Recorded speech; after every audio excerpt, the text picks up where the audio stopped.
Welcome to the first time that we are including the staff of BioTech. We're including staff of Brain Camp, and we're including the staff that is support and structure of teachings in the UK. And so you all should just kind of gawk at each other for a little bit, because you are inner circle family of the food bank that is, as far as we know, the holy grail to cellular redemption, giving us access to our supernatural, multidimensional selves at a level that most people can't even contemplate. So the thing that I want you all to really understand is that we're in go mode. Not only is BioTech in go mode, but Mother Earth is in the middle of her ascension. And in case you guys haven't listened to Lori Ladd or hundreds of other things out there, I'm going to just set a little bit of a context, and then we're going to have an amazing time going into a little sneaky snack of spiritual deliciousness with Luke. One of the things that is our responsibility right now, it's our opportunity really, is to bring this fifth dimensional reality through, actually bring the third dimension through up into the fifth dimension. And it's amazing. It's outrageous. It's terrifying. It's incredible. It's sensory delight. It's intense. It's agonizing. Like, if you're not having the rainbow of experiential sensations, you're probably dead. So maybe you need to just go to the next dimension, because you're not actually in this.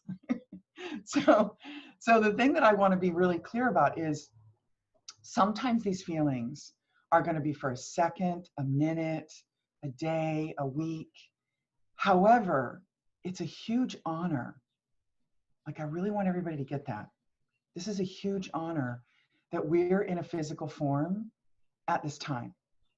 So I'm inviting and asking everybody to really take that on with another level of respect for the fact that whatever you've done, you've allowed your being to burn enough karma, do enough homework, build enough spiritual intelligence, emotional intelligence, muscle, in order to be witness and participant to this ascension. So what we thought is that, as most of you know, Luke and I have found each other, and we're in some ways two sides of the same coin. We're kind of impressed that we think alike. We have completely different pieces of the puzzle to contribute to the family. And we finally found a dude. Like, quite honestly, I finally found a guy who has literally, obsessively, amazingly done the 15 hours of meditation a day, gotten access and harmony with all the different dimensions, and is here to really help the men crack open. Like, that's really just data. And I know a few of the guys here, no, not really. He's kind of like a secret so far, but it's coming. And so what we're discovering is how the music goes, the words and music, what it sounds like. And tomorrow, as we do the first capsule day, we'll do an amazing process with him. And for now, I just wanted to really have you all in the consciousness that it is from our hearts that we are birthing a new world. It is from the harmony of our heart, our creative center, our sexuality, and our brains that we're doing that figure eight that we've talked about so much, that's bringing the new world into birth. However, when I met Luke at Menla, the first time he did the tiny space of the heart, I was like, oh my God, I can never operate without this again in my life. Every day, all day. And as he gives us a bit of theory, so you can have an understanding of it, and then we'll do it together, and then there'll be a couple other pieces. Human relationship has been hijacked. It has been infused with violence, upset, control, and power. And the most limitless thing that we have in this world is our human relationship. And all human relationships have compromise, except this is compromise without sadness. It's a compromise where we come together and we up-level each other. We up-level each other at a radiance that we can never do on our own. The most valuable resource that Biome Tech has is you all and us. I kind of just want that to land in your cells, because there's always going to be a place for everybody that wants to play. It's always going to work out.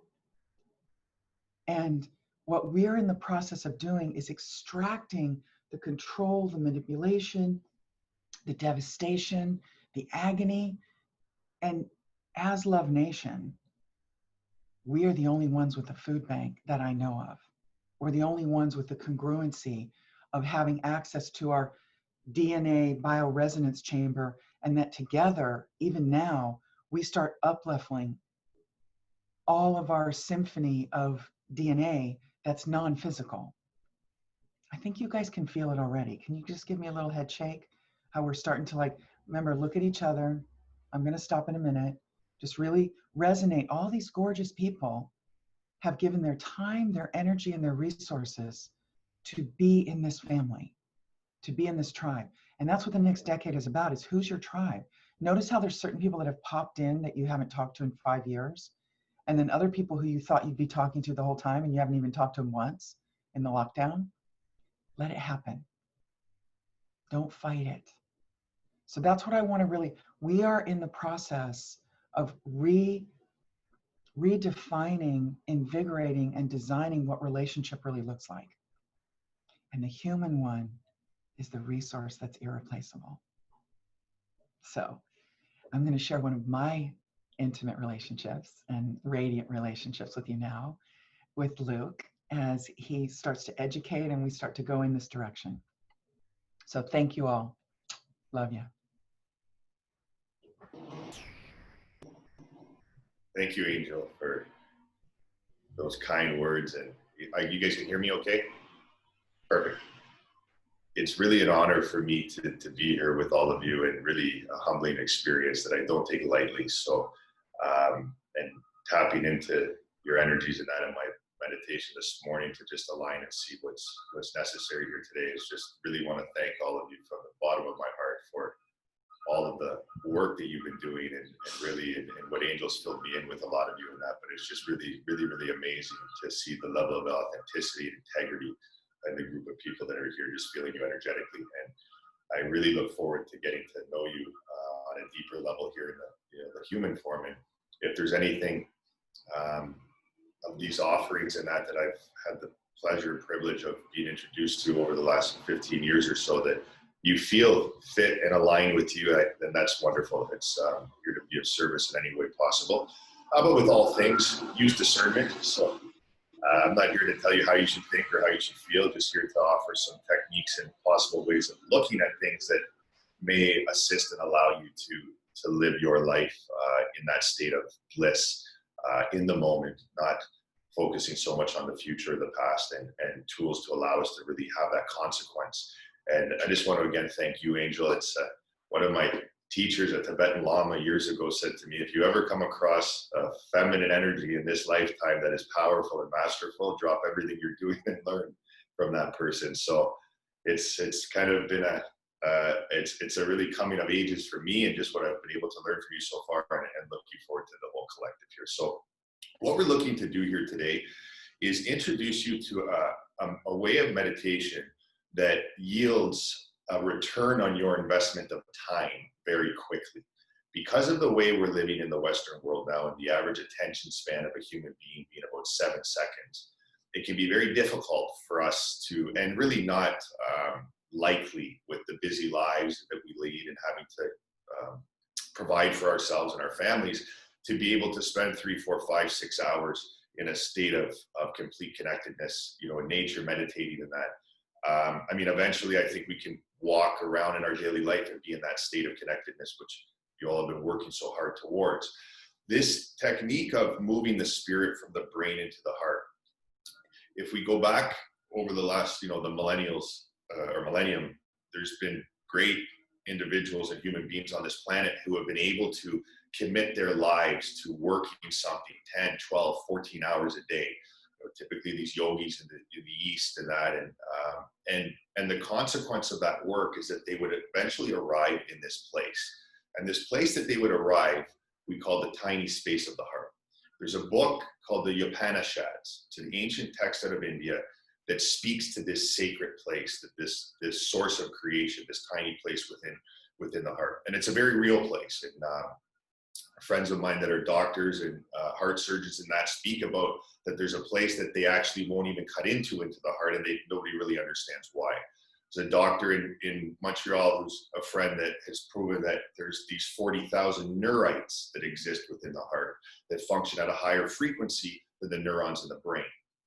And there are some different factions on the planet today that are doing some good work in this area. We have Heart Math Institute out in California and the work they've done over the last 30 years. A lot of different systems coming to the surface of speaking about this heart coherence. And it's valid, it's 100% valid, but there's more of a depth to it. We can go right into this place. The analogy I use, it's like connecting the heart and the brain together is like you're standing outside of the stadium waiting to get into your favorite concert, and the concert begins, but you're still outside. You can kind of sense it and feel it, but you're not actually in the party. And that's exactly where we want to go today, in a very specific method that was given to my teachers and then in turn to myself through some of these same great masters from Eastern traditions of different lineages, specifically of Kriya Yoga. So it is an experience for you to have, so then it's yours, and we'll send a recording and that's for you to be able to continually go to that place if it's something you feel in alignment. Just a little bit of background to this, which is very, very simple. I'll maybe talk for another 5 or 10 minutes here, and then we'll get into some exercises. These exercises are not going to be hours long. They'll be 5 to 10 minutes, and then we'll do one that's a little bit longer, 15 or 20 minutes. But just to bring some context to this, we've all seen this image over here in the left, the image of the Vitruvian Man depicted by Da Vinci. It's actually Vitruvius about 1600 years before him that showed us this image. And this image in and of itself explains our reality. Now, this sphere around the heart is a very interesting sphere. We have a sphere that is around the brain, right? We call it the sphere of knowledge, the sphere of thinking. And you have the sphere around the heart, which is the sphere of love. Also, there's a sphere around the navel. We call that the sphere of being. Now, the location of our spirit, which is what descended down upon this mind and body to have a human experience. We're experiential beings.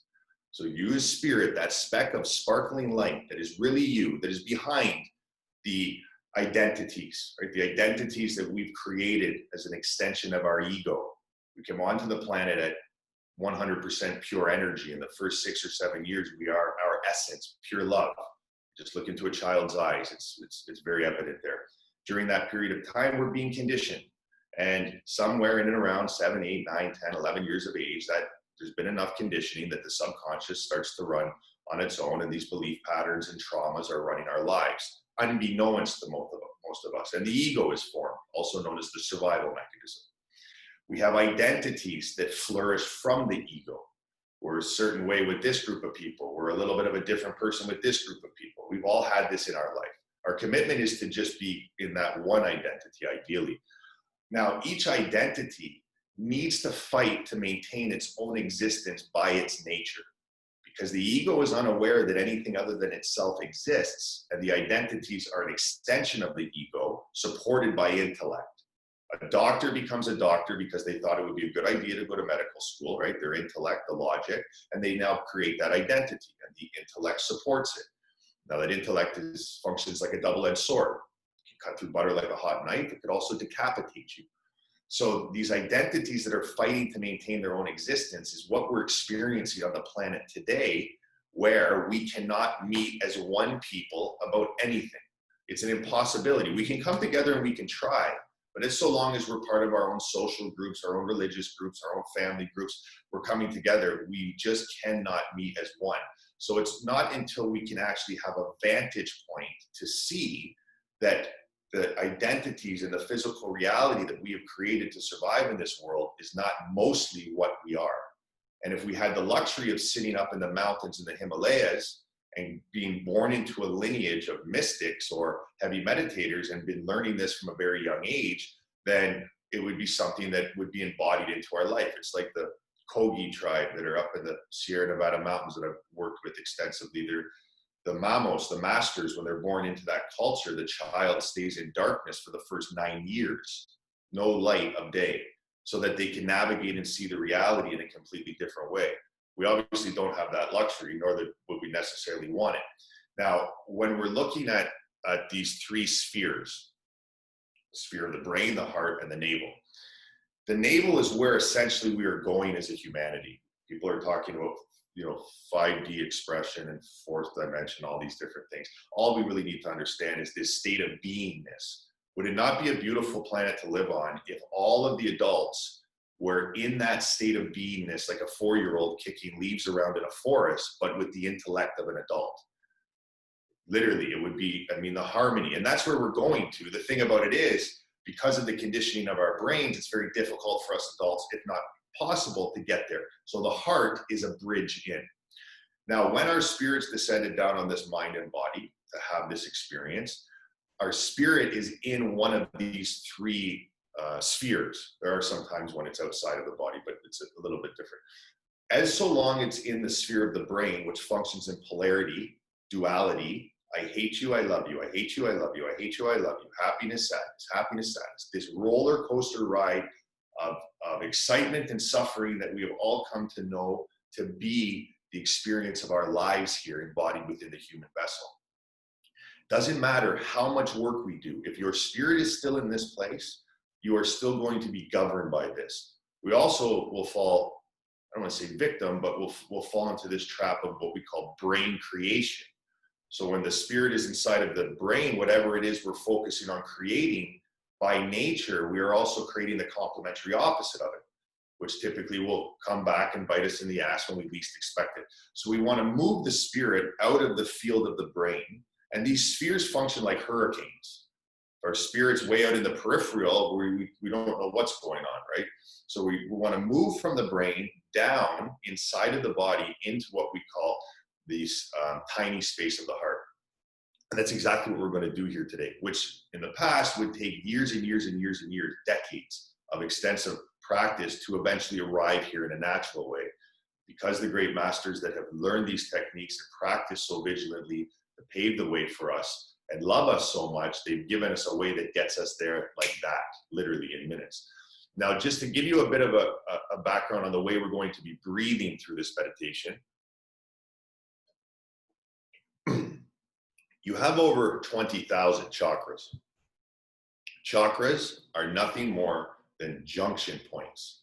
You have 72,000 nadis that run through the body, the electrical wires, just like the electricity in the walls of your house.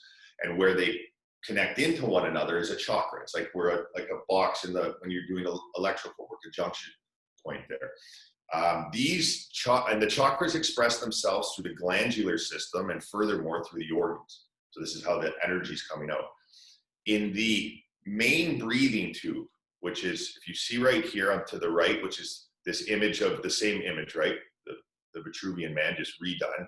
You have this breathing tube that runs through the center of your body, center of your being. Can't be seen. Clairvoyants can see it, or if you train the third eye properly, you can see beyond the physical reality. It's 100% there. Now, the primary chakras, as you're seeing here in the 13 chakra system, reside within that breathing tube. This is the same system that most of us have learned about in yoga class, and the 7+1. This is just a more expansive one. This is known as Egyptian or Tibetan.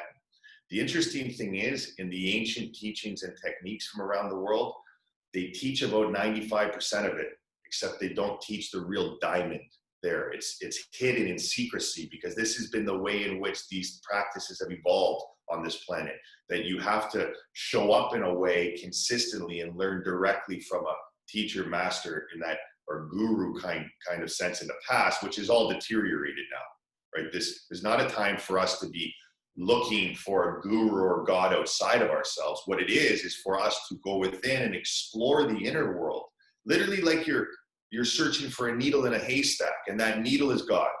So we're taking time out of our day in a structured practice, and we're searching for God within ourselves. And when we can use techniques that assist in this, in speeding it up, amplifying it. It's very enticing, and it really brings us in. It's like a magnetic thing, and this is a beautiful thing, because this is the time for community, for tribe, for us. We can only do this together. We can only wake up as a collective. It's not the way that it used to be any longer. 2 chakras here I want to speak about just briefly, another few minutes here, and we'll get right into an exercise. The upper heart and the lower heart. In the 7+1 system, right, the +1 is the first chakra to the next dimension. Same here, you see the +1 at the top. The upper heart chakra is the one that most have heard about. It's connected to the right hemisphere of the brain. Because the brain is polarized and predominantly male, the right hemisphere of the brain is feminine. This is the chakra of conditional love. This is where most of our planet is right now. This is not about who's right or wrong. This is not about who's better or worse. This is just about the observation point that a person is looking at life from. Their spirit is inside of their brain, and it is more so connected to the right hemisphere of the brain. Before 2012, we were more in the left hemisphere, where it would, all about competition, economic growth, and which, I understand, money's like oxygen, we still need it. But we're now, as we move through 2012, naturally, the population is more inclined to wanting to help, to understanding that, it's not just about stepping over your neighbor to be able to get something. However, still in the brain. And the equivalent of this, the analogy I use, is imagine that you were shipwrecked and treading water out in the ocean, and there was not land in sight. And all of a sudden, you saw an island, maybe a mile off to the right, and you saw a huge landmass 10 miles off in the other direction. Anybody would logically go to that landmass that's closest. That's the right hemisphere of the brain. That's where most of humanity is right now. And it's, like I said, it's not right or wrong, it just is. And this is connected into the upper heart chakra, which is conditional love. This is, what did you do for me today kind of love. This is the love that we have in our relationships. Our, husband doesn't put his dirty underwear in the hamper and we don't love him as much, or something along those lines. You get where I'm going with this. The lower heart chakra is one of the only few chakras that never needs to be balanced. It works perfectly, always. And it is connected in to what we call the tiny space of the heart, which is just off center from the middle of the chest. The heart is way over on the left. It's just slightly up to here. We have this toroidal field that is expanding and contracting, right? Twisting around us, just like life is an expansion and contraction simultaneously. There's this one point right here in the middle of the heart where that toroidal field comes together and we have a singularity. There is only one tiny space. When I'm in my tiny space and you're in your tiny space, we are in the same space. We are in the source of creation. I learned this over a decade ago in a practice that a teacher was doing with me, where I'd be sitting in meditation and I would get an image there. And in the heart, we communicate through imagery, which you're about to experience in a few minutes, as opposed through the cumbersome way of language, which creates separation. I would see this image and it would be, hello, how are you this morning? Please send back to me. And I'd email back to what I say, and I'd get a frown face back to me if there was one word wrong. So we started to learn how to communicate, because when you're in this environment, you'll see that time is also spherical. It doesn't have this linear experience like we have when the spirit is in the brain. So we're able to do all of this wonderful work here. Now we want to be breathing into what we call the lower heart chakra sphere, which is this sphere of the heart, right? We have a sphere around the brain, heart, and the navel. So understanding this chakra of unconditional love and us breathing into this sphere, the sphere of unconditional love, and what we're going to be breathing is prana. So we're going to be bringing life force energy into our system. This in and of itself is a game changer. If you practice this on a regular basis, and I'm sure some of you already do similar things and have all kinds of beautiful techniques and that, which I would love to learn out. I really see myself as a student. But bringing this prana in, which is accessible and everywhere around us at all times, we bring it into us and it really begins to light us up, because contained within prana is earth, water, fire, and air. So we're actually bringing the totality of all of these things into us. The way we're going to breathe in this way, that tube there, the tip of, I can close this, stop sharing now. That tube is the diameter of the tip of your thumb to the tip of your middle finger, your own tube that extends from the base of the spine up through the center of your body, exiting through the crown, and 27 feet at its apex, and then also down through the perineum, the place between the anus and the genitals.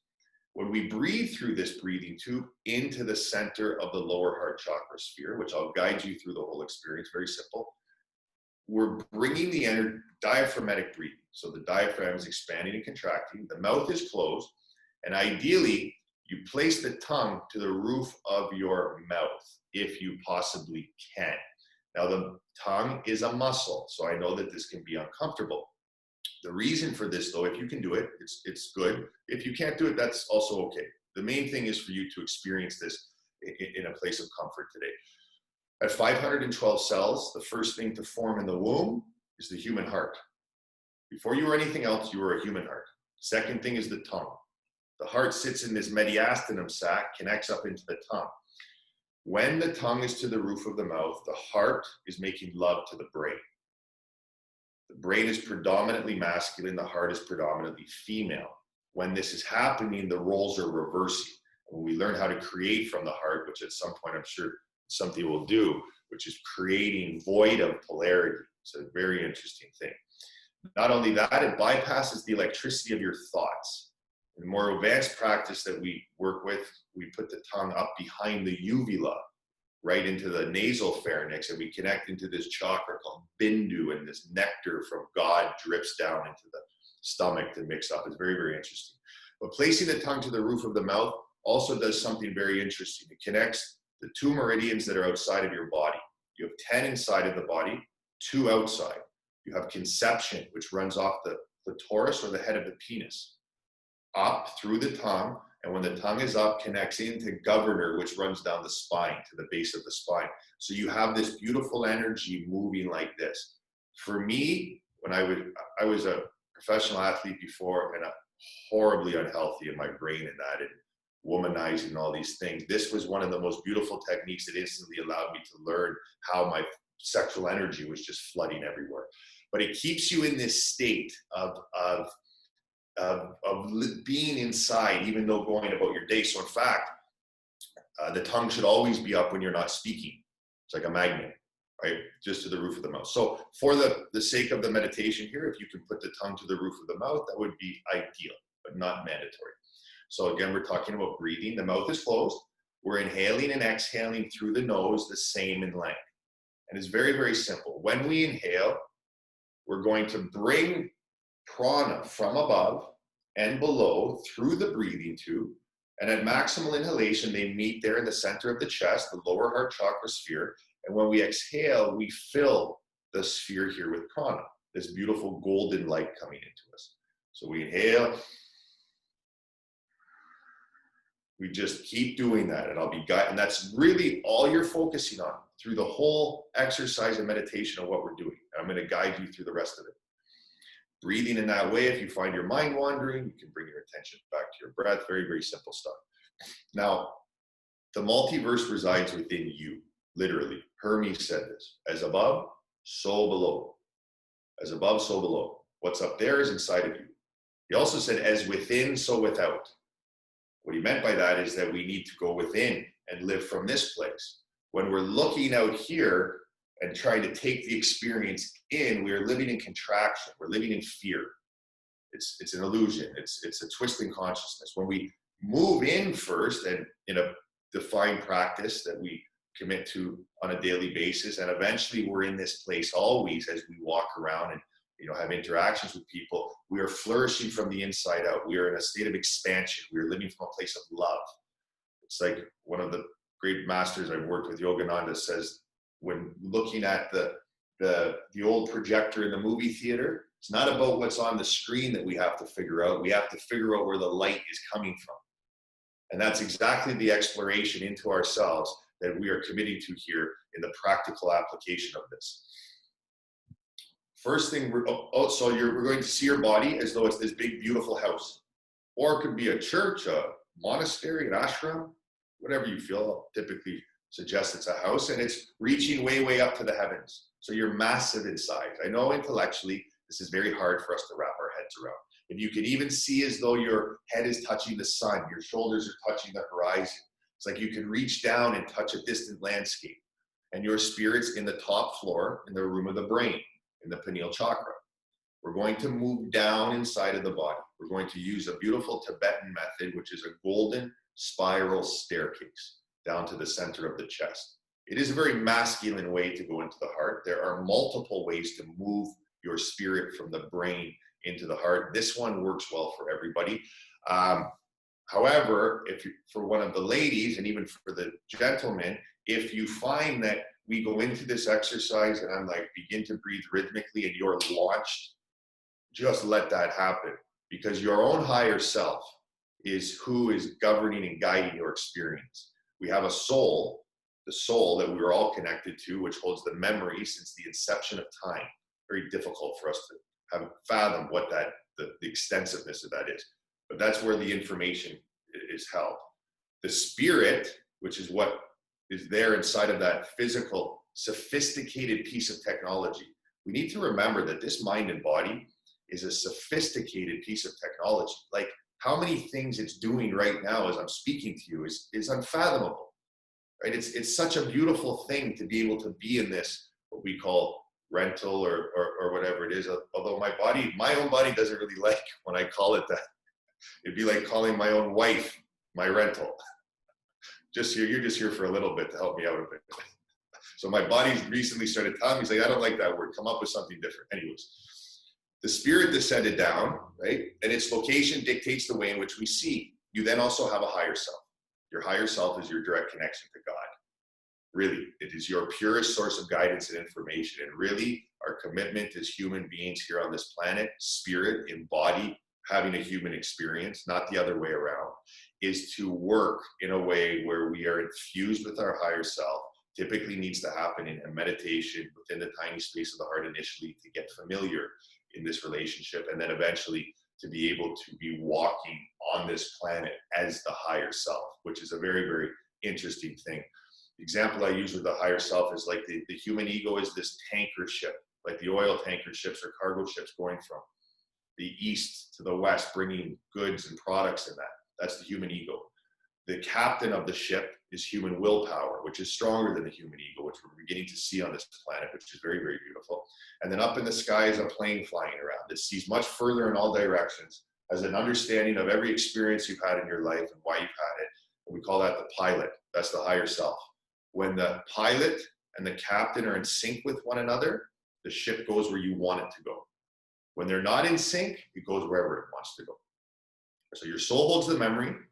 Spirit is what came down into the body. So this is all makes up you. And the higher self is your direct connection to God. The higher self comes into a human being when they make their first moral decision. So 4 or 5 years of age, the child knows what's right or wrong, makes that decision, the higher self comes in. For most people, the higher self is sitting on, like the analogy I use, it's like that person's living their life and the higher self sitting there on in the stock room at on the shelving. They're just kicking their legs back and forth, waiting for the person to come open the door and start bringing the higher self around with them. So we're going to connect to the higher self right now. When we're working in the subtle energies, you may see, sense, feel, or know what is occurring. And I will say those things over and over. See, sense, feel, or know. One of the biggest things that we run into is having the tendencies to expect or want to see the way that we see in the physical reality. It is uncommon for many people, unless you are clairvoyant, that when you first go into these subtle energies and within the heart, that you see in that way. You may sense, you may feel, or you may know that something is occurring, or all of the above to some degree. It's all okay. So the only thing we need to do here is come at this with the curiosity of a child and that way of seeking the adventure. I think that is pretty much it. We could get into the actual practical exercise unless somebody has a question. We want to make sure that people are clear with this. It may seem like a lot of information, but when we do it practically, this is a remembering. You all understand this and know this from many, many lifetimes. This is not, it's just a remembering. That's all that it is. So don't pancake it. Pancaking the tongue would be like sucking it up like that, take the tongue, roll it back. Or you can just take the tip of your tongue and push it to where your teeth are. And actually what's very, very interesting is we have a moment, somebody's going to the washroom. If you take your tongue and run it from the teeth, so right where the teeth are, and run it straight back, you have a hard palate. When you get to about the middle, you hit a soft palate. If you go slightly forward, slightly right there, there's a very, very, very small bump or like a little hole. It's right in the top of the mouth. Some people have nothing there. This is a sidebar with regards to what we're about to do. But that bump there, or that little hole, or if you have nothing, you can pancake your tongue to the roof of your mouth, and it'll make it become more obvious that it's there. But if you massage that bump back and forth, maybe in your own time, go sit out in nature and put your feet on the earth and just gently massage that bump back and forth, right? What begins to happen is we begin to create alpha waves in one of the quadrants of the brain, the next one, the next one, the next one. Literally, you'll feel it instantly. It's very, very interesting. And this is the waveform of a monk. This is also the waveform that we need to be in to be able to see the reality in slow motion. It's still functioning the same way for everybody else, but the whole thing is slowed down. You begin to see thoughts and emotions coming up over the horizon, like looking at a hot air balloon. We don't ever get taken by things, right? Which is kind of the whole idea here with everything, is to be in that state always. But very, very interesting. Now, you can also become very turned on in that process because the tongue is actually a penis and that bump is the clitoris. Very interesting. It connects into the thalamus, which are two eggs nestled in the back of the brain, and in the middle of it is the pineal gland. So you're literally massaging the pineal gland. It's very, very, very interesting. And this is necessary for the process of creation from the heart. So a bit of a side note there. It's also why children suck their thumbs, because it creates the alpha waves and that bump there, or little hole, or maybe there's nothing. But again, to reiterate, you just take your tongue, run it from the teeth back on the hard palate. You hit the soft palate, you go slightly forward, and there's a small little bump or hole or nothing there. But if you just massage that area, take you 30 seconds to a minute, you begin to feel the waves in the brain. Had a rough day and you're the thoughts are too all over the place, do that for 10 minutes and the brain completely shuts off the thinking process. Yeah. And in the context of the meditation we're about to do right now, I'm not suggesting that you'd be moving the tongue like that. I'm just suggesting that if you can, to roll it back, right? So if my tongue's usually out like this, instead of pancaking it up, I'm rolling it back, right? And pressing it there to the roof of the mouth. Again, though, you're still going to get the gist of the experience if you do not do that. So, and even in rolling it back, if it becomes sore or that, just put it down. It's completely fine, right? Now, one last thing. If you have something that you can cover your eyes with, it would be ideal. And the reason for the eye covering, a scarf or something along those lines, even for avid meditators, I would recommend it, because our eyes, we still have a tendency to look out even when we close them, because we associate so much with the physical reality. And what we're looking to do is move into the subtle realities, actually mostly who you are or what you are, right? The dynamic reality is the physical dynamic reality that we've been living in this illusion that that's mostly what we are. So when we cover the eyes, it's easier to go inside. It's just a recommendation. Again, you know yourself better than anyone. Use discernment in all things. Anybody who's going to tell you they know what's best for you, I would run in the other direction. So what we're going to do here is we're going to move from the brain down into the heart, and we're going to do a couple imagery exercises. Now, what imagery is the first system, really, to my understanding, that we had access to on this planet. It's your whole life is an accumulation of images, literally, just an accumulation of images. This goes back 40,000 years, roughly, to the Adamic race. It's written in the Sumerian tablets. That when things were wrong, their gut and eel would ask them to close their eyes, and it would feed them an image, and all would be changed inside of them. So when we do heart imagery, take you into the heart and feed you images, and those images get inside you and flourish from the inside out. Very, very powerful, very, very beautiful too. So it's so nice to be here with all of you in this way. I really thank you for taking time out of your busy schedules and lives for me to be able to experience your life in any way, even for a short moment. It's a true blessing to me. I really hold it close to my heart. So thank you from the bottom of my heart. Sitting with your spine as straight as possible, but in a comfortable way. If you have issues in your back, then just make sure you're comfortable. However, when the spine is straight, it makes the energy flow much easier.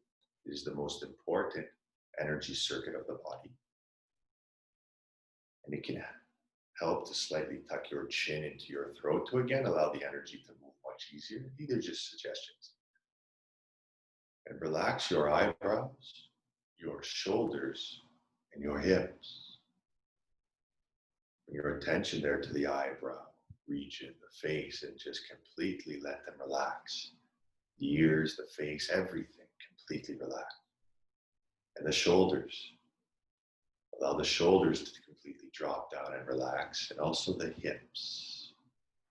These three areas that we carry all of our emotional stress. It can help to say with your inner voice, I am completely relaxed. I am completely relaxed. Breathing naturally, inhaling through your nose and exhaling, leaving your mouth. See yourself there in a beautiful place with nature. A beautiful Zen garden. Just the way you like it. The grass groomed perfectly. The trees flowing in the wind. The flowers so vibrant in color like you can taste them. And gently find a place there in the grass and sit down. And gaze up there above you at the beautiful blue sky before you that represents your mind. And the clouds in the sky represent your thoughts. You sitting there on the grass represents you as spirit, who you really are, that speck of sparkling light in there. For a few moments, just watch the mind there above you. Watch the thoughts, the clouds, as they pass by. Uninhibiting them, not trying to direct them, not being taken by them, just watching them, the observer. As you inhale, feel a calm breeze, like on a beautiful summer day, come from the right to the left, moving the clouds on their way.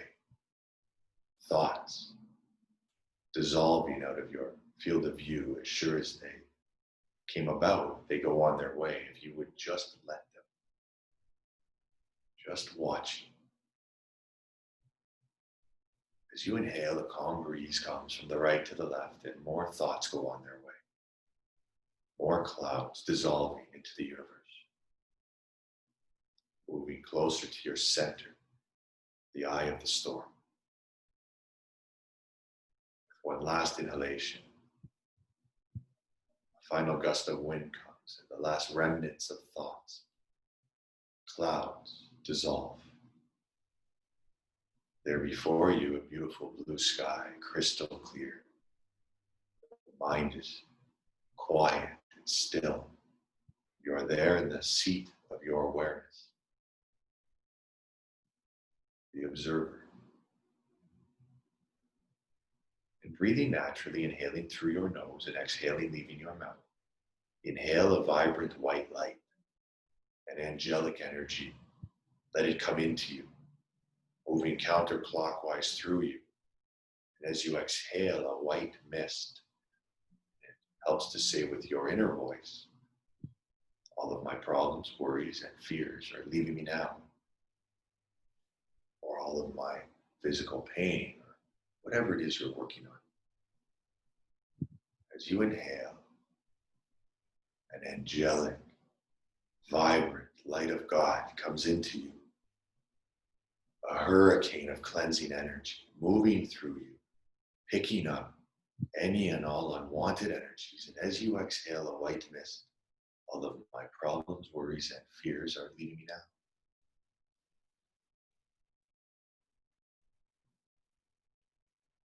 As you inhale a vibrant white light, as you exhale a white mist,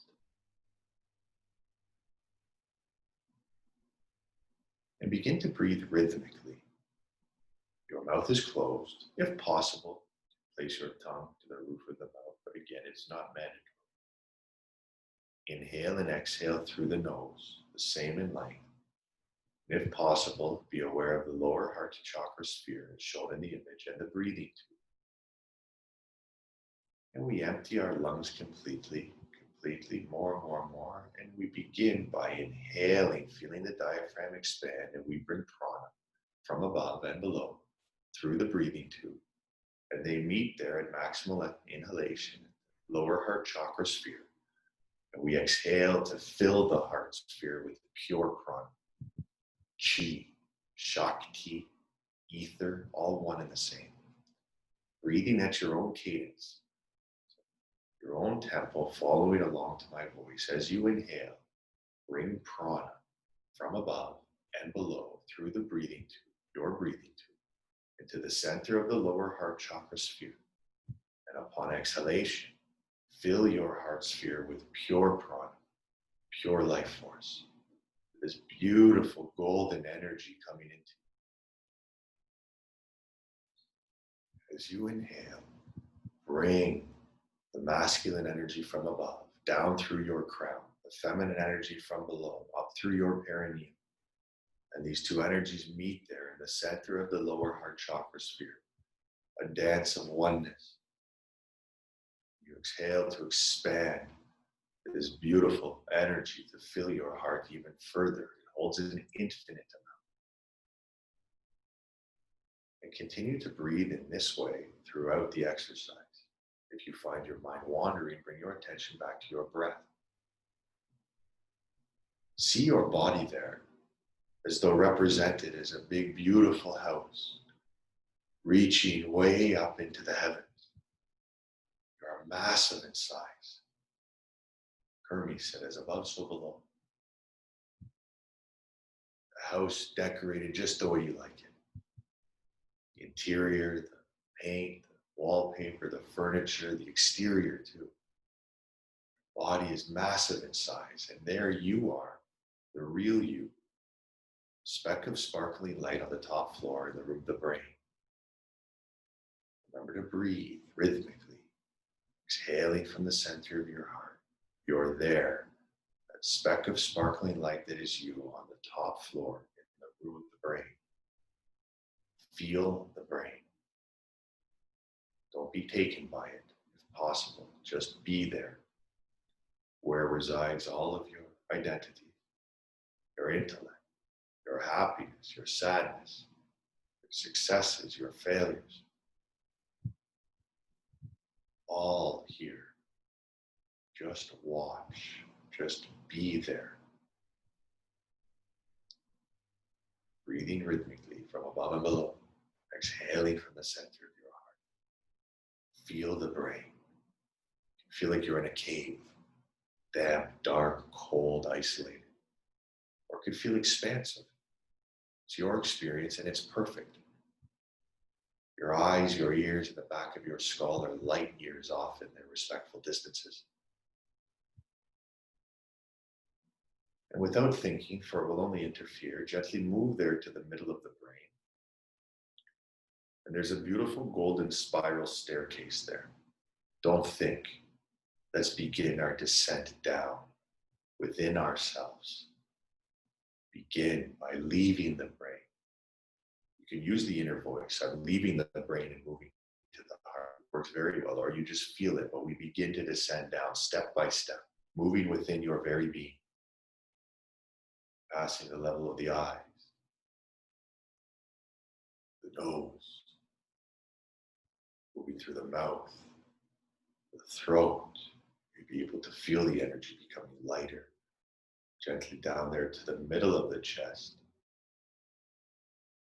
Continue to move down the staircase there. Keep going there, right there. At that point, we step out to the left onto a sort of cosmic platform.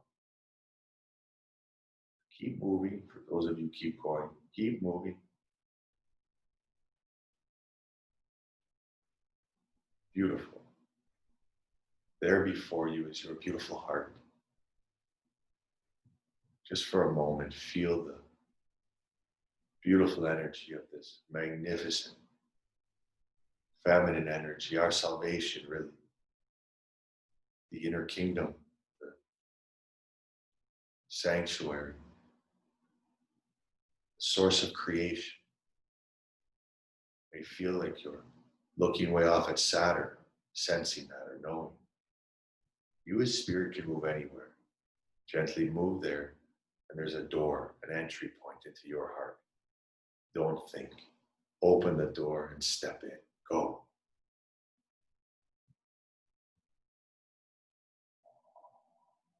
Close the door behind you and lock it. Spirit has a tendency to move back to the brain as it's been its home for a very long period of time. And exhale one long breath.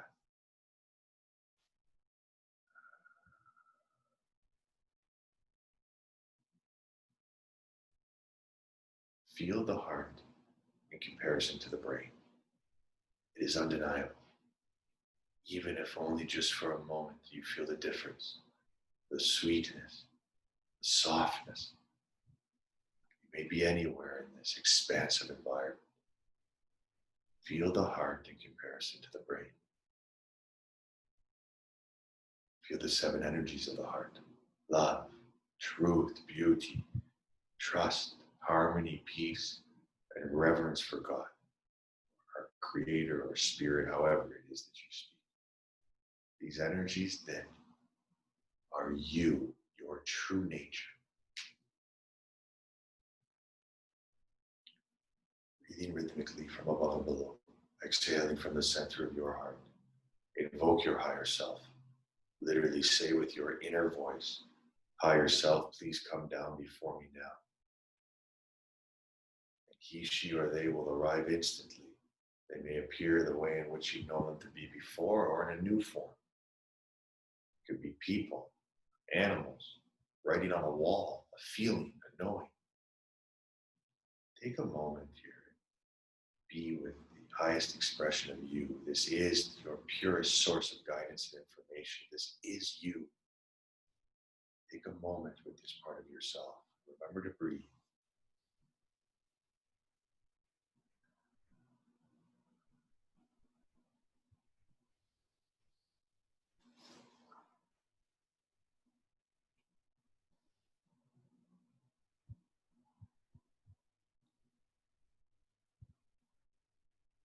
See, sense, and feel you're walking on a beautiful mountain trail.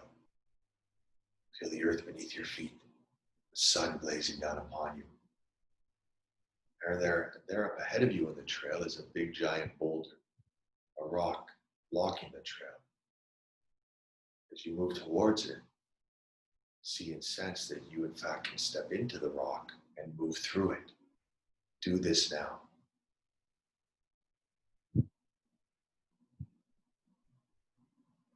Feel what it feels like to be walking through the rock, and know that in the rock you can leave behind all of your problems, like water off a duck's back. All you have to do is surrender, to let go your physical pain, repetitive mental thought patterns, emotional traumas. Just let go. They no longer serve you. Soon you will be out of the rock. 5 steps, 4, 3, 2, leave everything behind. 1, step out of the rock. How do you feel?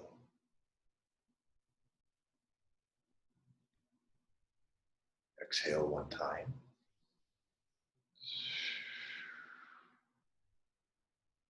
Gently over there to the left. It's a beautiful mountain creek of pure spring water. Kneel down beside it and look at your reflection in the water. Look at your perfection. Look at how beautiful you are, how precious. Drink some of the water and feel it cleaning you on the inside. Wash yourself with it.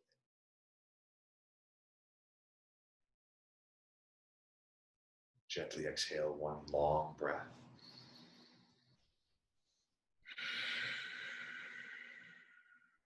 Leaving your spirit there in the tiny space of the heart.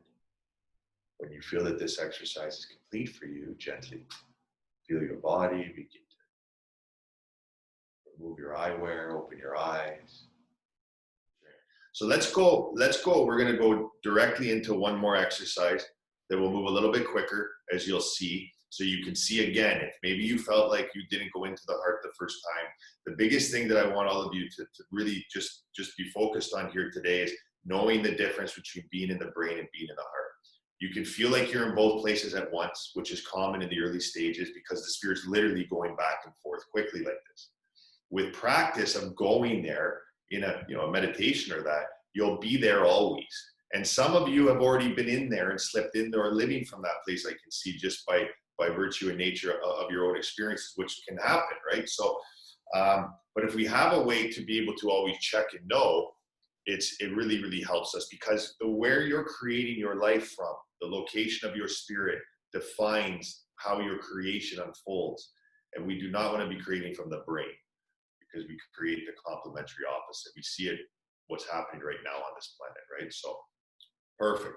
If there's not any questions, we can go right into the second imagery exercise, which will be a little bit shorter. Sound good? Actually, could you just repeat that one statement again, where you're creating from, and finish it? Because that was really profound, and I want everybody to grasp that again. Yeah, where we want to make sure that we know the difference of being in the brain and the heart, because if our spirit is in our brain, then we are creating from that polarized environment. So the source in which we create from, we always want to be from this singularity, because when we create from that place, we are not creating the complementary opposite. It's very, very interesting. It's like if we use the analogy, I know I'm going a little bit more into this, Chrissy, but I think it's important. If we use the analogy, let's say creating rain. Let's say your spirit's in your brain, right? And your expression of you as spirit is the mental body, the emotional body, and the physical body. Those are the three aspects. My understanding, the highest expression in high levels is 27 expressions of spirit. So spirit's expression here, us, is mental, emotional, and physical. This is science. If you want to create from the brain in a conscious way, this is what they talked about in the movie The Secret, which, if that's your thing, God bless you, but no pure human can create in that way. And even the individuals in that movie, not to shit on people, but one guy, James Ray, killed 6 people in a sweat lodge in New Mexico, and they're still fighting over the $600 million the movie made in court. Right? It's Rhonda Burns estranged from her whole family. What they're talking about in that movie, right, is brain creation. So your spirit's in your brain, and you want to create rain. You're looking off into the horizon, and there's just a beautiful blue sky. It's one of those days. But you need it to rain because it hasn't rained for 100 years, and everybody's dying. There's famine and all that. Now, the mental body, we need to utilize mental, emotional, physical to be able to do this actually in a conscious way. The mental body, you have to be able to see in your mind's eye the clouds coming in off the horizon. There's no clouds there. You have to actually be able to see them and hold your attention and intention on that. Then the emotional body, it hasn't rained for 100 years. You have to actually feel the elation within you, actually feel it as though it's raining. You'd be crying, rolling around on the ground. And the third part, maybe the most difficult, the physical, you have to feel the raindrops on the skin and smell the ozone. And you have to do all of those things simultaneously without breaking your attention or intention for who knows how long, and it will eventually rain. Best of luck when we have 70,000 thoughts a day and 95 to 98% were the same as yesterday. Try to focus on one thing for a minute. I can't really do it. Maybe you can. I don't know. It's crazy, right? So this way of creation cannot be done. Now, we actually on this planet are doing it in an unconscious way. Fear on the TV all day long, we create fear as our thing. If we switched it to love, then it would completely change. Now, the interesting thing is, in creating this way, if one could actually do it, who knows how long it's going to rain for? Maybe now it's been raining for 100 years and everybody's drowned and dead. Because what the mind thinks that it needs isn't necessarily always the case. That's why as we bring presence into our life, like doing these types of meditations or however it is that you're practicing, having presence, we regain our power, right? We regain our power. From that place, we're able to see our purpose. And it's a self-fulfilling loop, because as we see our purpose, we have more presence, we regain more power, we see more of our purpose. But to think that we are understanding what our purpose is from a place of trying to get somewhere, which is what the brain is doing, doesn't work. So we don't want to create from that place. If your spirit's in your heart, now you're creating from that place. And interesting enough, we're going to do a creation right now. They just told me. So this imagery exercise will be a creation. So when we're in the heart there, I'm going to ask you to kindly look up in an intuitive way, and you will see, sense, or feel your breathing tube. Right?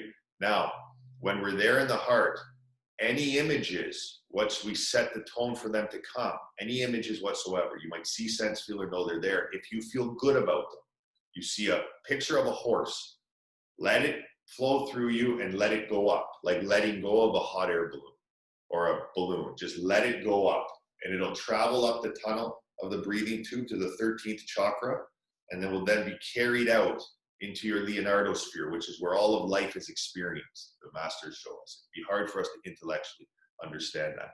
If it's meant to come into creation, it's a very interesting, it's very, very beautiful. I think you'll really enjoy it. And something you can do on your own whenever you'd like, and a place where we want to create our lives from. Because the heart, nothing heavy can enter the heart. It's not like you can sit there and say, okay, I'm going to create, I don't know, whoever the heartthrob is now. Brad Pitt is my husband. Maybe it's not him. And then move our spirit into our heart and create it, because the heart doesn't have those desires or ideas. So it's like, I want a Ferrari. Well, I don't know, maybe if you're delivering food to homeless people, you'll get a Ferrari. You need to get there very fast, but typically not. So the heart is connected to the higher self, and we need to be okay with what it is. And in fact, I think this would be a good time to set an intention for this exercise. I'm not really one that's big with intentions. I find that the words of OG can create tension, too much tension. But I think in this case, it's very, very, very profound for us to set an intention collectively that we're going to partake in this imagery exercise of creation for a better world. Not to save humanity, but for a better world, and for human beings to remember that their life's experiences are necessary for them to know themselves as who they really are. That any images we see that we feel good about, will let them be flooded out into the reality here. So again, we have the spine as straight as possible, slightly tuck the chin in there. Relax the eyebrows, the shoulders, and the hips. These 3 points, we carry all of the emotional stress. It's very simple. With your inner voice, I am completely relaxed. I am completely relaxed. Breathing naturally, inhaling through your nose and exhaling, leaving your mouth. Breathe in a vibrant white light and see a white mist leaving you. Do this 3 times.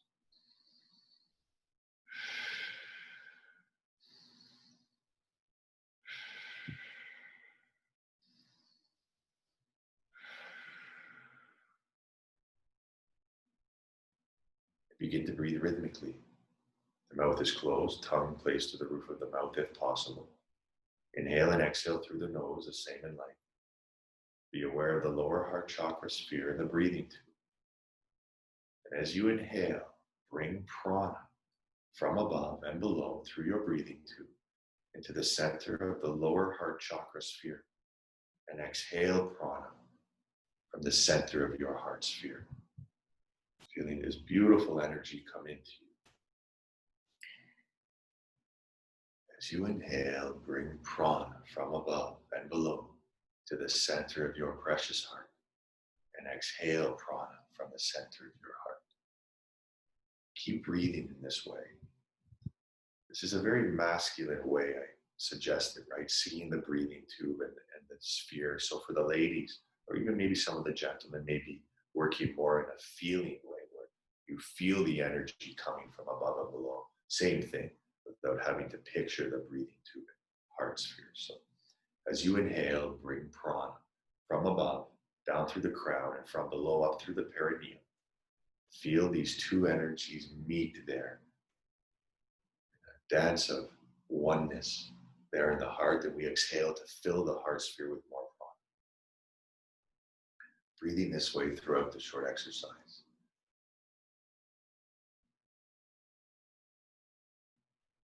See your body there as though represented as a big, beautiful house reaching way up into the heavens. And there you are, a speck of sparkling light on the top floor, in the room of the brain, in the pineal chakra. Feel the brain. Just be there, like watching a movie in the movie theater. Just observing. Unattached to it. In fact, untouched by it. You're just there, observing. Feel this environment. Gently there in the middle of the brain. It's that beautiful golden spiral staircase moving down through the center of your body. Let's go down together. Let's leave the brain and move to our hearts. Descend down. Down, passing through the throat. Run to your heart. The upper chest. Down to the middle of the chest there. Step off into that platform. There's an entry point there to your heart. It's usually a door, but it could be a vortex, it could be anything really. Open the door and step in. Close the door, lock it, and exhale one time.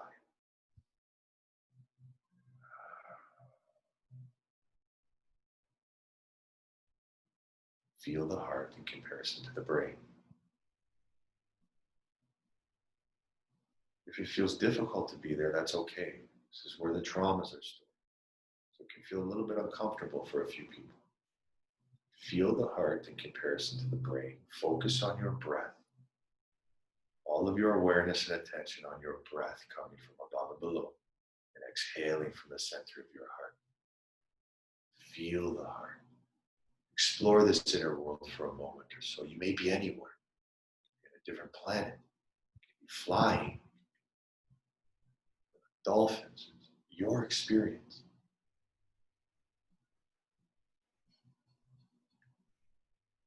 Evoke the higher self. It's good practice. Higher self, please come down before me now.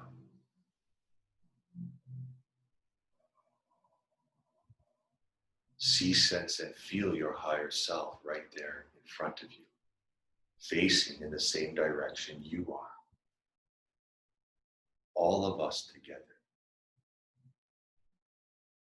Going to breathe in deeply. And when we exhale, gently step into the higher self so you fuse as one. Inhale deeply. And exhale and step into the higher self.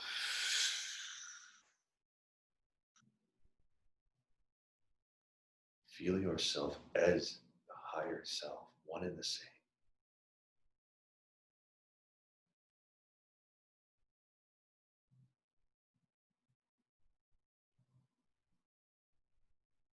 Gently feel yourself there, moving through a beautiful path in the forest.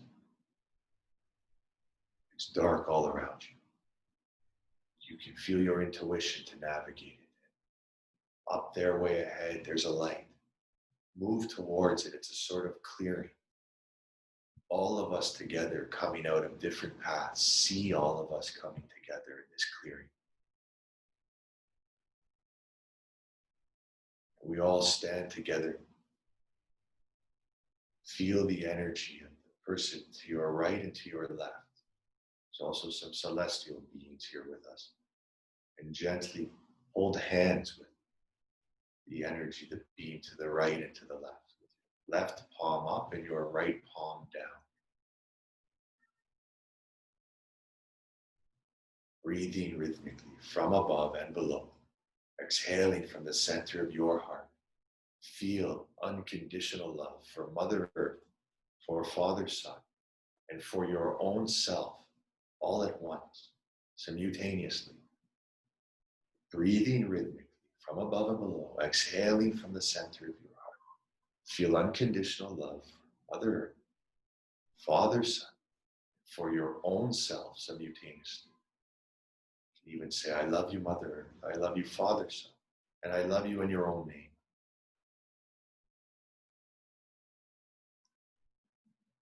Gently, I kindly ask you to open yourselves to the process of creation, and all you have to do is focus on this trinity of love, this trinity of creation, Mother Earth, Father, Son, and your own self, and gently open yourself for images to come that are in your highest.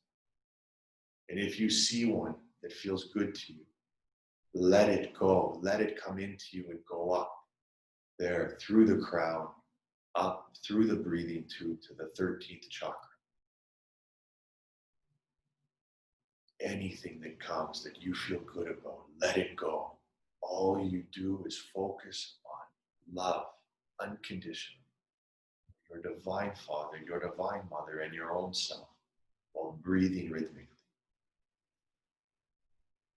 With the intention for a better world.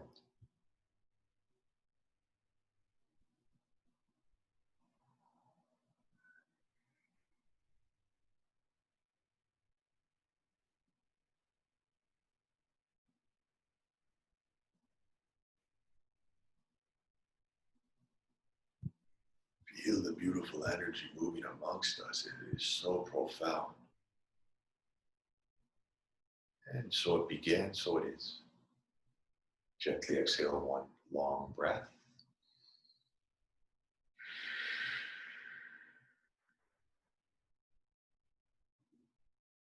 Feel yourself dissolve into the universe. Leaving your spirit in the tiny space of the heart. When you feel the time is right, gently remove your eyewear, open your eyes.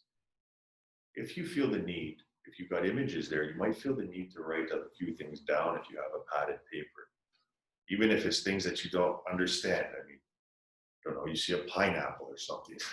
Makes no sense to you, but it might have meaning. Taylor. Hi, Luke. Hi, how are you, sister? I'm good. How are you? Wonderful. Both times when you said connect your spiritual, is it spiritual body? What is the word when we connect our higher spirit? Oh, higher self. Yeah. Higher self. It was like, boom. It hit me so hard that it took me back each time. And so that was like, I knew I was connected, and that felt really good each time to just navigate where that was. So I just wanted to share that. Beautiful. Yeah. How did it feel there when we came and all standing in a circle together? Could you feel the energy? Oh yeah. It's nice, yeah. That felt really nice. And then you brought me back to a kid when I was running on the beach. I was probably like 3 or 4, just running, playing in the ocean. It was great. Yeah. This is it. And you did it. It's so simple. This is what's so fun about these times and these feminine energies on this planet, right? This 26,000 year cycle, the precession of the equinox, the feminine energy, these things flow so much easier. It's in all of you. It's a remembering. Thank you for sharing. So wonderful. Yeah. Thank you. Good. I'm hoping that everyone else is enjoying the experiences. Of course, because of the nature of these online gatherings, it's not like we can get feedback from everybody. Trust yourself in the process. That's what's so beautiful about this. Trust yourself. This is a time for empowerment. You have the answers. The guru, which means God, is inside of you. We just need to search and be in that place of developing a deep friendship with ourselves. And it allows us to navigate the reality from our most powerful access point, which is our heart, the place of beingness, the center. So we have one more exercise here. Thank you for your patience. And this will be a meditation that is imagery and meditation are a little bit different. What we were doing was imagery there. They're short exercises would almost kind of be a bridge between both. But imagery, it's less is more, really. It's where in meditation, more is more. So this exercise is a beautiful gift that was given to me years ago. We have this sphere that we inhabit. Right? This is a Earth, we know it as on this planet. It has different names and different levels of that. But this planet that we're on is very, very far off from source or God, let's say. It's very interesting the way the hierarchy within the dimensional levels function and things like that. And I'm only explaining this to you from the way in which I can see it, which is next to nothing, right? Because we can only understand so much from the lower. We're in the third grade, let's call it. We don't really know what's going on in the fourth grade. We have a little bit of an idea. I mean, you pass the fourth graders at recess, maybe they pick on you a little bit, like that type of stuff is what's going on this planet. So anybody who's trying to say that they know what the fuck's going on, part of my language, is absolutely ridiculous. They don't. They just don't. It's not. It's interesting. So the way I'm explaining it to you is the best way that I've seen it. I'm not claiming that I see this in a very enlightened way or by any means. That being said, at our galactic center, we have 24 massive light beings, the Galactic Council. They're very far off from where Earth resides. Earth, we know we've all these beautiful different people that we've heard about that, you know, reach these high levels of consciousness. We call them ascended masters and that, and they're local masters of this sphere. Some of them go way beyond. The Galactic Council is way, way beyond, and they're really, really interesting, massive light beings. There's one that sits on that council that was part of the Adamic race here, the race of the indigo, the violet ray, because the pineal glands were so big. It was a really interesting time, and with the technology of biotech and that, we were in that place thousands of years ago where we felt the connectivity to all things. Life was never looking out the window at the trees here, so beautiful. We were never in a point where we had to make a moral or ethical decision on whether or not we threw garbage out the window or we treated an animal in an inhumane way. We never had to think about, am I going to be morally, ethically sound to this other human being? Because we felt connected to everything. It would be the equivalent of, like, if I asked you, is it a moral or ethical decision for you to not cut off your finger? Like, no, it's just common sense. Of course. And that's the way it used to be. It's common sense to not treat another human being like shit, to not put shitty food into your system, to not, and this is what we're going back to, which is really amazing. It's exciting. So anyways, this Galactic Council is a very, very beautiful team of beings, and we're going to go there to them. So this is a sort of download that you receive from them. We go into the heart, I guide you there. When we get there, you go to them, and it's your experience with them individually is yours, one and the same, or not one and the same, is yours is your own experience. So I won't be there with you. You all go and you kind of have your experience, and then I'll call you back. So let it be what it is. You can receive massive downloads of information that you may not understand in this time. You may not feel anything. It's the biggest thing is to do these things without expectation, because it's like the motivation in our practice.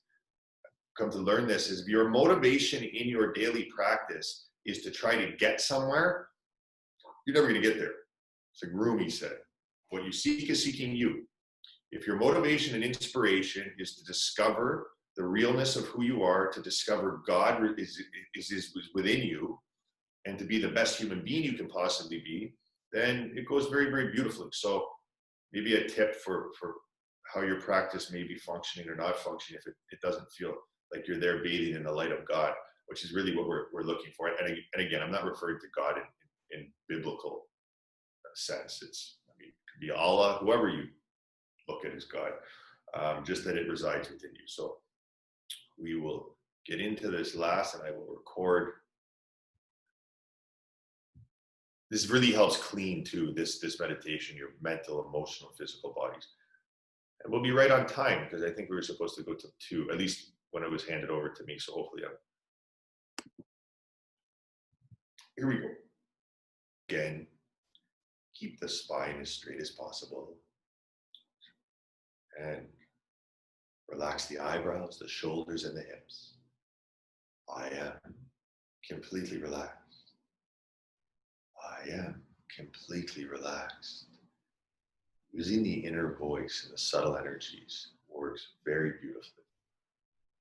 Specifically for men, I found, but also for ladies. Breathe in a vibrant white light. Feel this energy moving through you. And as you exhale a white mist, do this 3 times.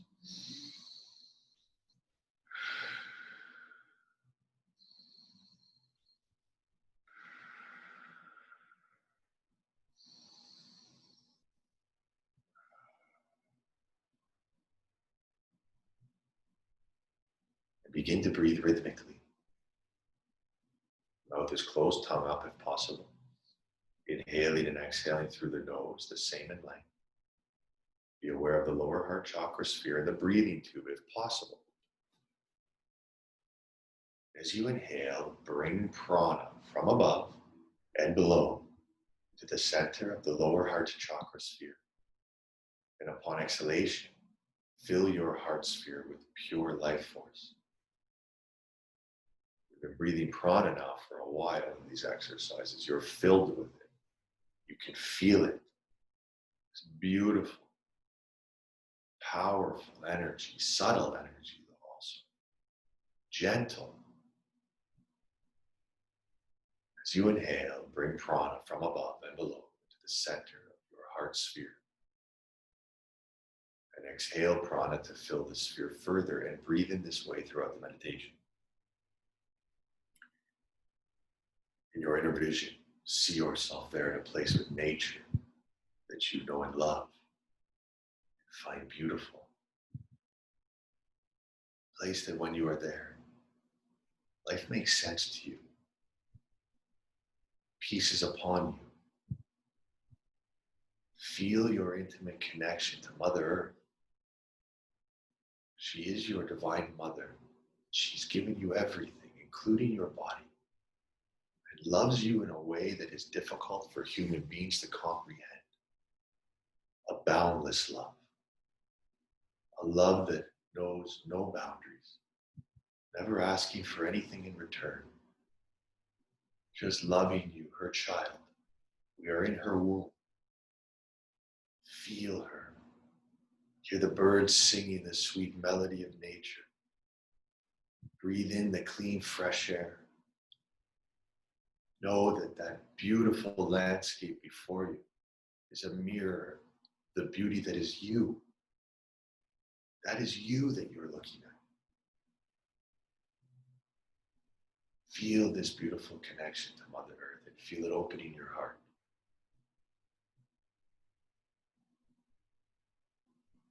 This beautiful energy that is growing within us together.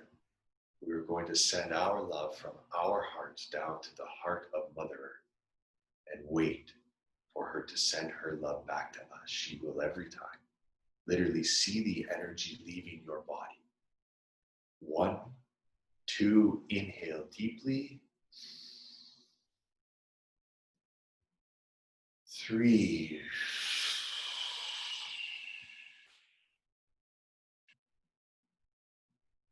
And wait.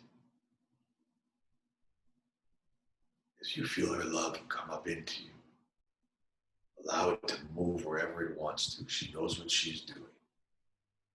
Breathe her love from below, up through your breathing tube into the center of your heart, and exhale your love back to her. I love you, Mother Earth. Thank you.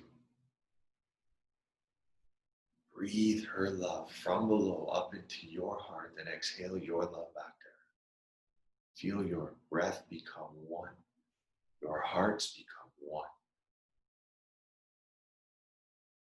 I love you, Mother Earth. Thank you. While keeping this connection, turn your attention up there, the cosmos, Universal Father, Divine Father, Father, Son, all one and the same. Feel the immense depth of space. Feel love for all of creation. All that exists beyond this beautiful sphere we call home. All of your ancestors, your guides, your angels, celestial friends that are in fact with us now, and also in your life. Feel this beautiful expansiveness. Father, Son's rays of light flowing down upon you on a beautiful summer day. Feel his warmth upon your forehead, on your skin, breathing life into you. Never asking for anything in return, always on time. Sure as the sunrise and the sunset. The true representation of what the masculine supporting the feminine really looks like. And on the count of 3 together, let's send our love from our hearts up to the heart of Father, Son. But we're not going to stop there. Continue that beam of light to the heart of Father Galactic Son.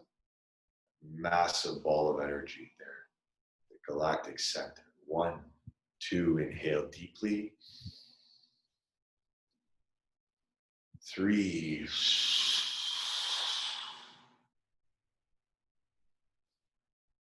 And wait to feel the love that is coming from our galactic center. Father Galactic Son, down through Father Son's heart, down into our heart. Breathe from way up there, down into your heart, and send your love back to them. I love you, Father Son. I love you, Father Galactic Son. Feel this beautiful energy. Same intensity of infinite spirit's energy, but in a different field. And feel how much your divine Father and divine Mother love one another. It is this love that created you. It is you. Regardless of your relationship with your biological parents, these are your divine parents. And they love you without conditions. Breathe their love from above and below through your breathing into the center of your heart sphere and exhale your love back to them. I love you, Mother Earth. I love you, Father, Son. And in fact, say, I love you in your own name. You need your love more than anyone. Breathe in all 3 directions, from above, from below, and from your center. And exhale in through all 3 directions. I love you, Father, Son. I love you, Mother Earth. I love you in your own name. You can help to see a triangle of creation, Trinity, the Holy Trinity. Father, Son on one corner, Mother Earth on a second, and you, their divine creation, on a third. The Holy Trinity, the process of creation through all dimensional levels. Different forms. Feel this beautiful vibration in the presence of God, Spirit. Breathing rhythmically from above and below. See, sense, feel, or know that you're there in the pineal chakra, in the brain, like being in a cave. Just feel it. You may even be able to sense the rigidness of the skull. Just be there. Don't be taken by it.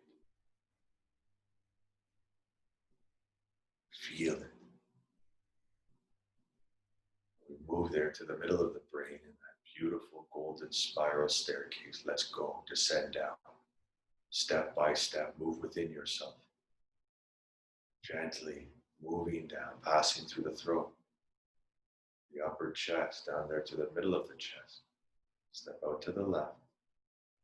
Open the door and go into your heart. Close the door, lock it, and exhale 1 time.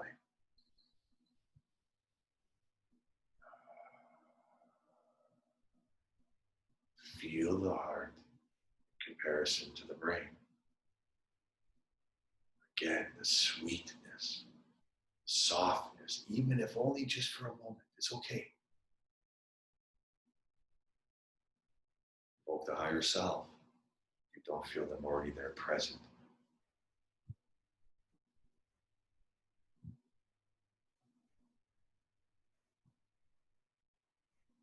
Feel the heart. Be aware of your Leonardo sphere. sphere around you.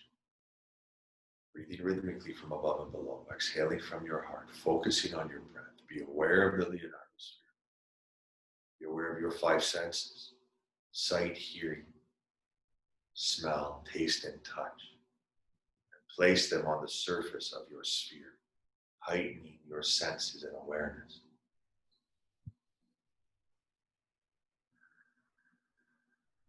Gently move there through the heart, the opposite direction that you entered it. And instantly you're at another door.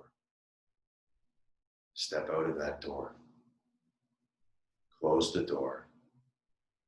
There before you, the golden cosmic road, moving up to our sun. You may be able to feel the spaciousness all around you, the constellations, the stars, but gently, with your inner voice, say, I'm going to begin to move, and when I stop moving, I will be there at our sun. Let's go. Follow that road up. The physical sun that we know, Father's Son. Move quickly. There we are. Gently move into the center of the sun. Don't worry, you won't get burned. Go in. There's a door there. Step through it. On the other side, you each have an angelic being awaiting you. If you choose, as it is your choice, allow them to embrace you and continue up the golden road, leading to Father Galactic Sun. Enjoy the ride. It only takes a few moments. Feel the beautiful embrace of this angelic being. It is in service to you. Instantly we're there. Gently allow your angelic guide to release their embrace of you. And there before you is a sort of cosmic staircase. Moving up to it, cosmic platform. Gently go up the stairs, and up there awaiting you in one massive circle, the Galactic Council. Move into the center of the sphere they have created and feel beams of light coming from each one of their hearts. They're massive in size. Feel beams of light coming from each one of their hearts to your heart. It's as though you are the center of a bike wheel. They are the spokes, the beams. And feel their energy dial you in, clean you. Just let go, surrender, and receive.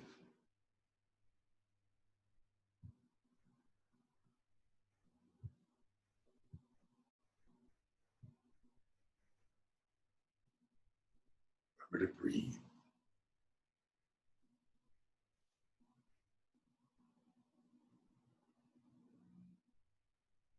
Gently sense and feel all of the beings dissolve. And one of these beings steps forth. He's a dear brother of this planet named Orbanon. He places his third eye to yours. Just receive this experience. It's helping you. You feel the third eye blasting open, being cleansed.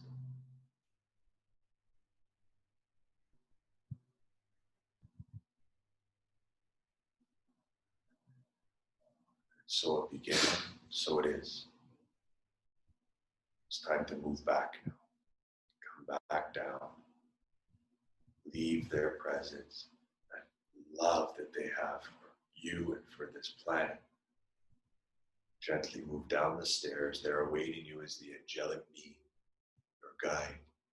Allow them to embrace you, and we move back down the golden cosmic road. Instantly we're there. At our own sun, allow the release of your embrace, the embrace of that angelic being. Give them your appreciation. Move through the door, and we continue down the golden road. There, back, quickly, go, there. Open that door and step back into your heart.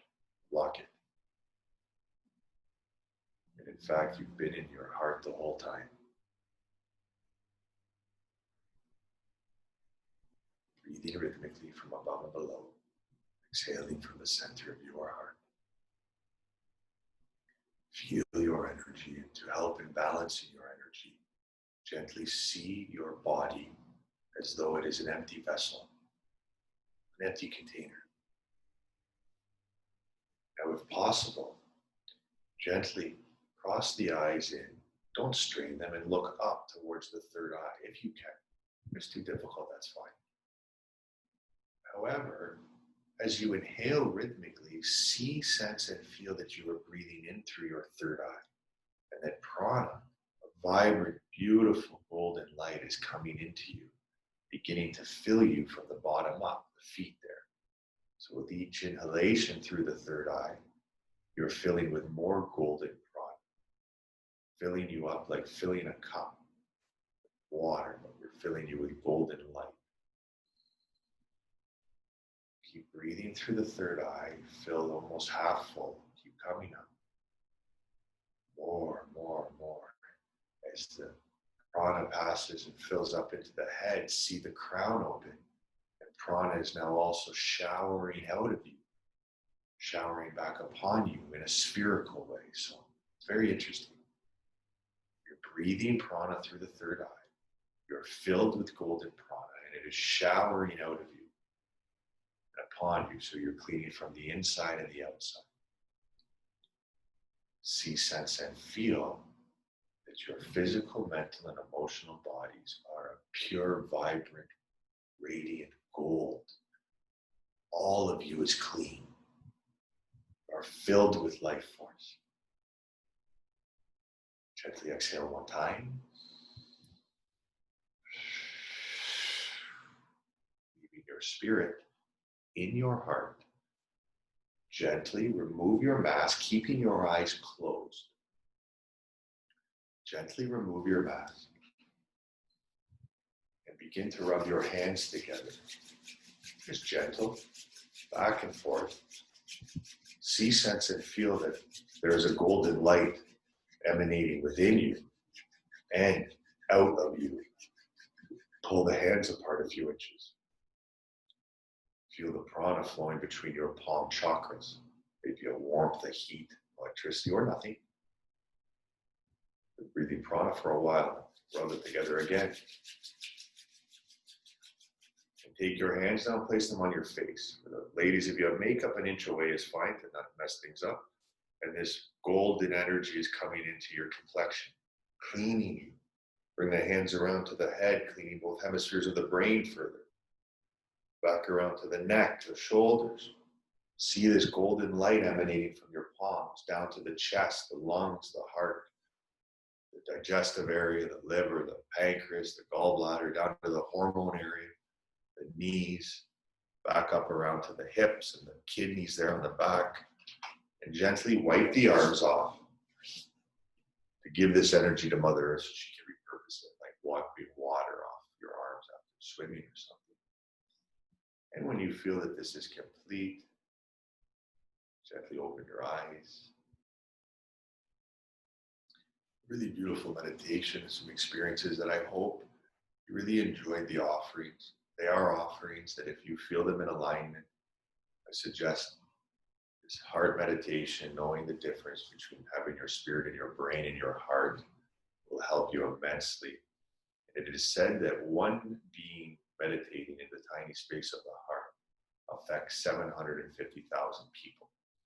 So we did a very beautiful thing here today for our own selves and our own lives, our own families, our communities, and in turn for this whole planet. So I really thank you from the bottom of my heart for giving me the grace and bliss of this experience to be with you. Thank you.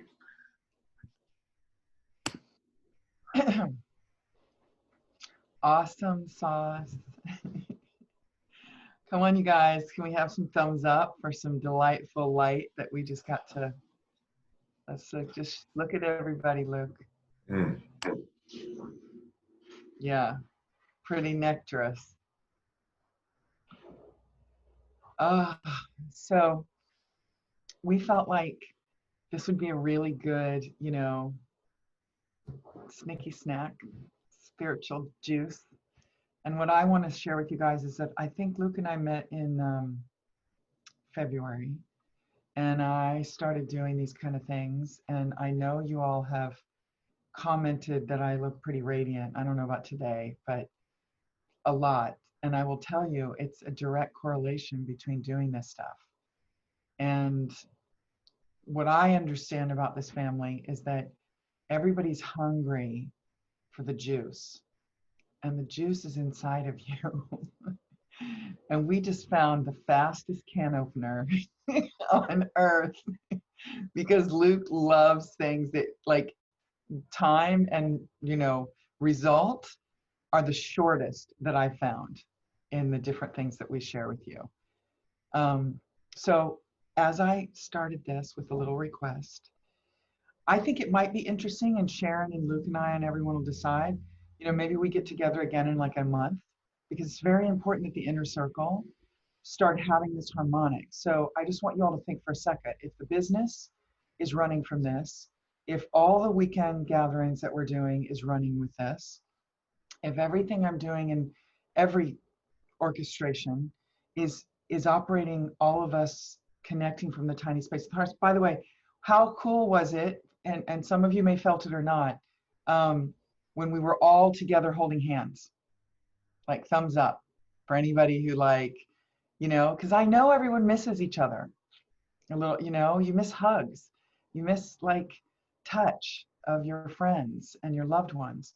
And so now we get to touch like this, regularly and never leave it. And so I want to invite us, I think we'll figure out a time to do this. Luke, you're okay in July if we do this inner circuit again? Like we'll do something, right? I'm volunteering us. Did I lose you? No, I guess you're muted. And then the thing I want to request is that as you all move through your time and space, come into that heart, which is where we're all going to learn to manifest from completely for everything in our world. And imagine the smooth, elegant, graceful reinvention, awesomeness of biome tech going west to east. Can we all do that a little bit every day? Are you guys thumbs up? Did I lose you? You're blissed out, which is awesome. So why don't we take it off mute and everybody just is there anyone that wants to share, anything in particular?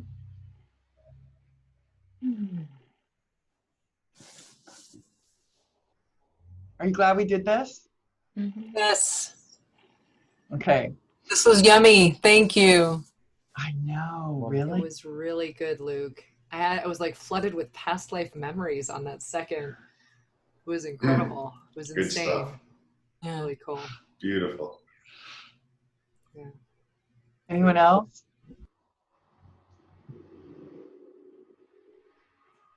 Okay, you're a talkative bunch, so don't go. I know y'all. I know every soul on this thing.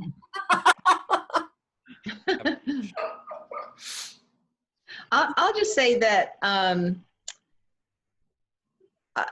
think we've all worked really hard, but this just seems really simple. And I love the idea of creating from this place. And now it's just it's kind of the practice to just go to that place and then create from there. I mean, that's just it just kind of sums up a lot of years of trying to get to this place.